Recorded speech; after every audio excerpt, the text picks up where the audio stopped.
আমরা সুযোগ করে দিয়েছি, প্রায় 52 জন এই তালিকায় রয়েছেন। এসসি এবং এসটিদের জন্য যা সংরক্ষণ রয়েছে তার থেকে বেশি আসনে তৃণমূল কংগ্রেস এসসি এবং এসটি প্রতিনিধিদের দাঁড় করিয়েছে।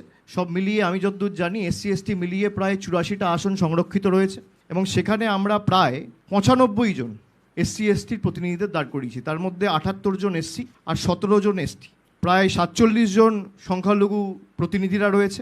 এবং আমি যদি বয়সে ভাঙি তাহলে 31 বছরের নিচে আমাদের পুরো তালিকায় 4 জন রয়েছে, যা তালিকার 1%। 31 থেকে 40 জনের মধ্যে 40 বছরের মধ্যে 38 জন সুযোগ পেয়েছেন, অর্থাৎ তালিকার 13%। 41 থেকে 50-এর মধ্যে প্রায় 88 জন সুযোগ পেয়েছেন, যা তালিকার 31%। 51 থেকে 60-এর মধ্যে 89 জন সুযোগ পেয়েছেন, যা তালিকার 32%। 61 থেকে 70-এর মধ্যে প্রায় 47 জন সুযোগ পেয়েছেন, যা তালিকার 17%। 71 থেকে 80-এর মধ্যে 23 জন রয়েছেন, যা তালিকার 8%। এবং 81 থেকে 90-এর মধ্যে 2 জন রয়েছে, যা তালিকার 1%।